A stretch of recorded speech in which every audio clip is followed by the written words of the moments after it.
A hand folds a sheet of tightly written notes into the lining of a shoe. He stands, walks past the guards, and carries it out of the building.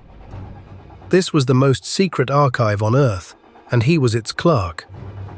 Every shift, scraps of paper left his pockets and never came back. He did it for 12 years, copying the files by hand. An estimated 25,000 pages, roughly 6 containers, smuggled out one sheet at a time. The man trusted to guard those files was the one stealing them. So how did one archivist copy the entire KGB Foreign Intelligence Archive for 12 years and never get caught? The man who did this was not a spy master. He was a clerk, a quiet figure at a desk, in a records room no one thought about. His name was Vasily Mitrokhin. Born in 1922, he came up inside the KGB with ambition. He wanted the field. He wanted the work that mattered. But the career he wanted never came. He was passed over, moved sideways, then moved down, into the part of the service that handled paper, not people. Something else was breaking in him too. In 1956, the cracks inside the system became impossible to ignore.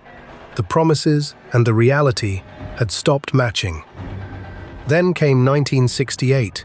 Soviet tanks rolled into Prague to crush a country reaching for something freer.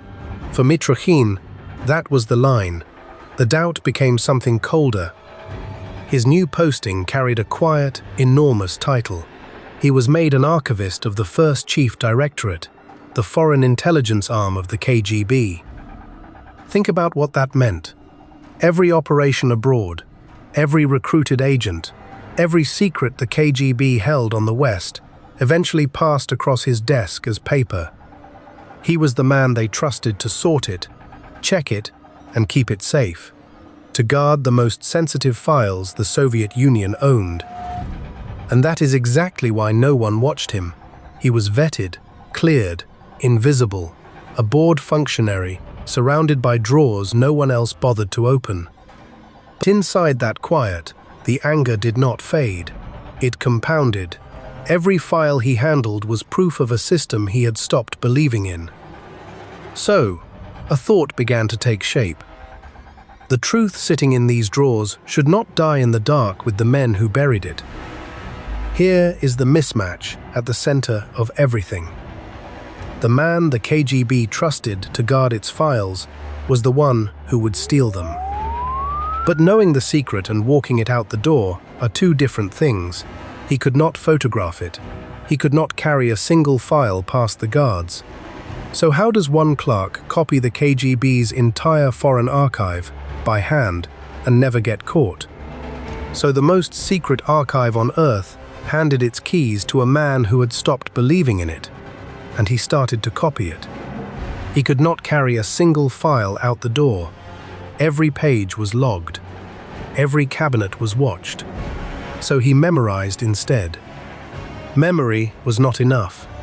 The detail was too vast. Therefore, he began writing it down, on scraps of paper, in his own hand, at his own desk. Those scraps were evidence. If a guard found them on him, he was finished. So he hid them where no one searches a trusted man. Every evening he walked toward the exit of the building. Guards, checkpoints, a search at any moment would end his life.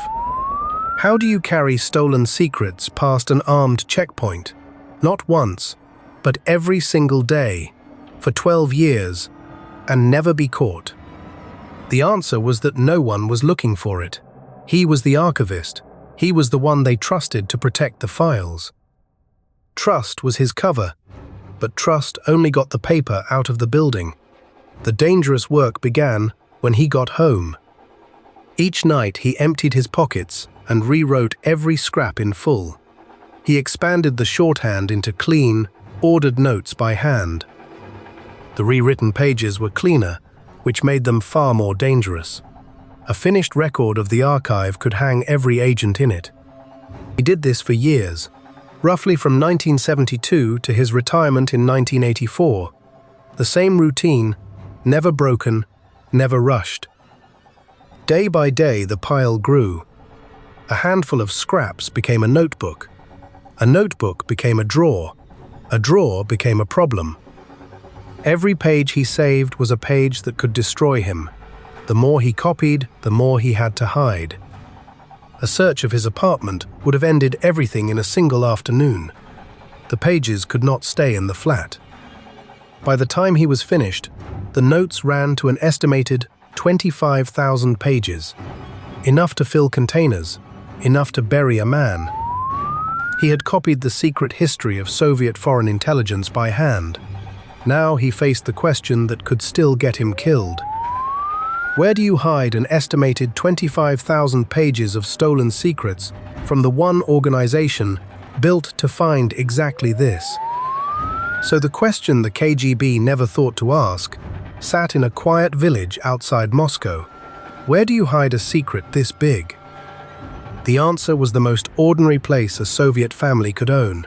A weekend dacha, a garden, a floor of plain wooden boards. Every visit, he carried home the notes he had folded into his clothes. But a single trip was nothing against 12 years of copying. Therefore, the notes had to go somewhere no search would ever think to look. Not a safe, not a wall. Under the ground itself. He pried up the floorboards of his own home, and in the cold earth below, he began to bury the KGB's deepest secrets.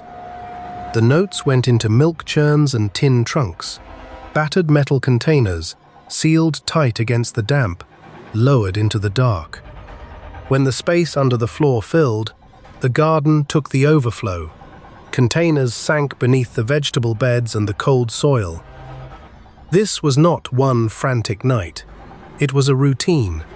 Season after season, the buried archive grew underneath an ordinary family garden. By the end, the hoard reached an estimated 25,000 pages, enough notes to fill roughly 6 containers, all of it underground. Buried beneath that floor was a map of Soviet intelligence in the West. Hundreds of agents, dead drops and operations, all written by one hand. Most of those names belonged to the world you would expect: officers, diplomats, men who had chosen the shadows for a living. But folded into those pages was one name no spy hunter expected. Not a colonel, not a diplomat, an ordinary woman in an English suburb. Then in 1991, the lock that held all of it shut simply broke. The Soviet Union came apart, and the most secret archive on Earth was suddenly guarded by a state that no longer existed. For Mitrokhin, this was the window. The state that would have shot him for what was under his floor had collapsed, but the trunks were still buried at the dacha, and time was no longer on his side. So he made his decision. A lifetime of handwritten betrayal, an estimated 25,000 pages, would not stay in the ground.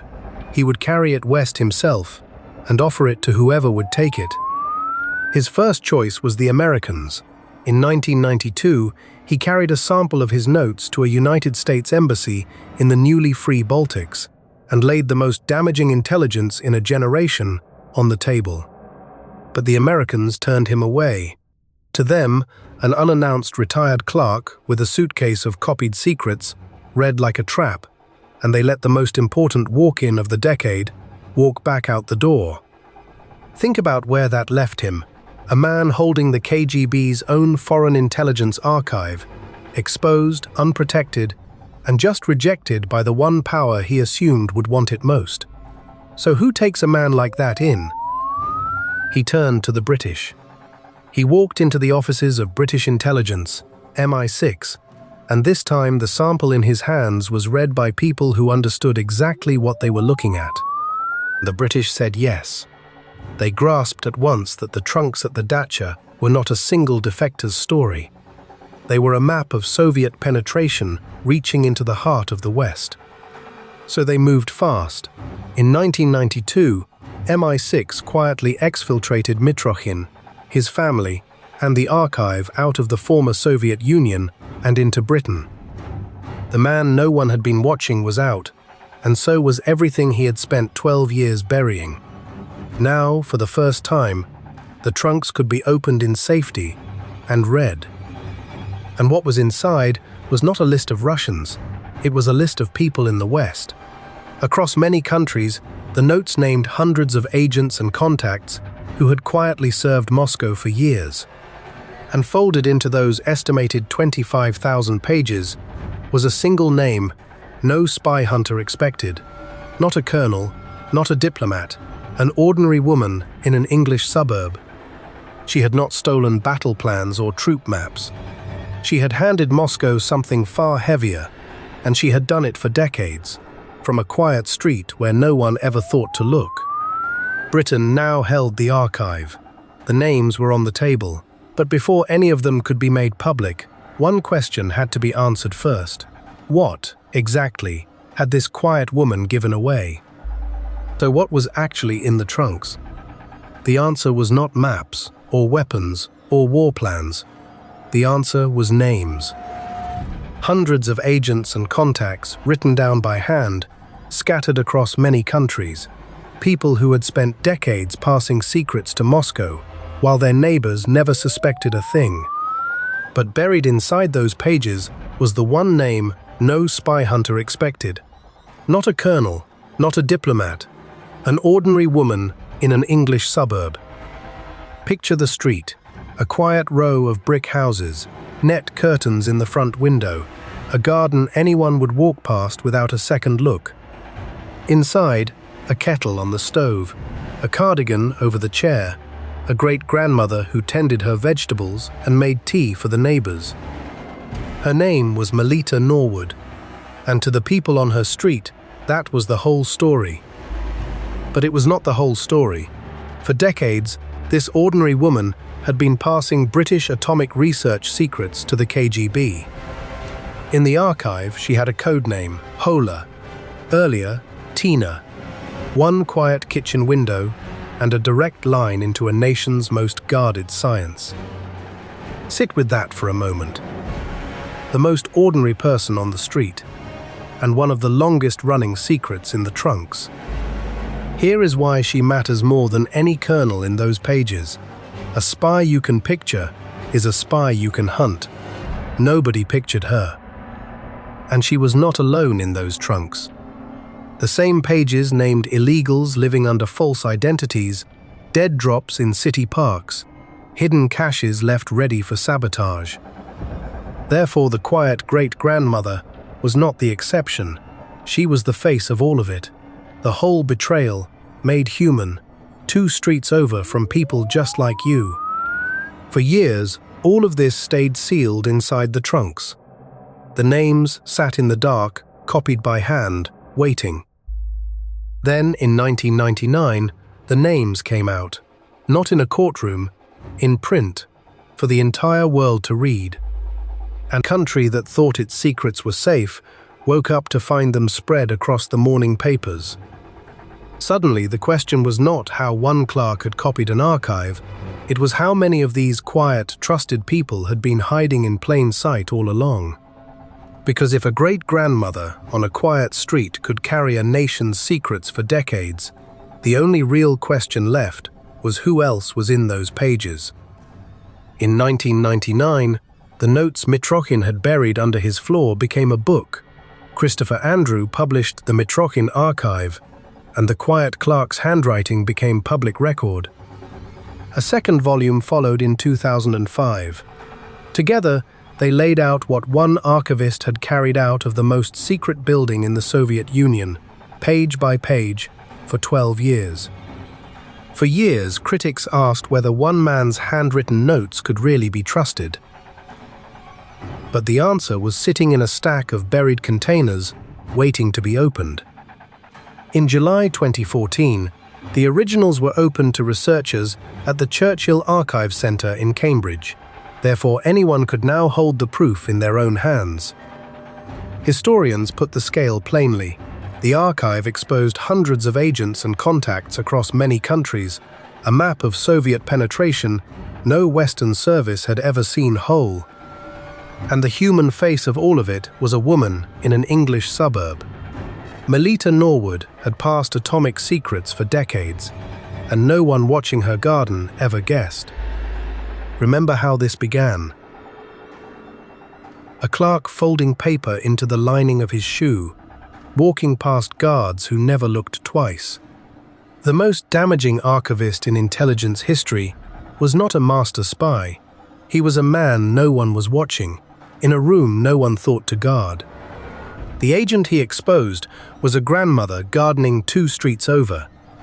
The KGB had built hundreds more like her, hidden in plain sight across the West. The West only learned the true scale because one clerk wrote it all down. Every other name in those pages is a story still waiting to be told.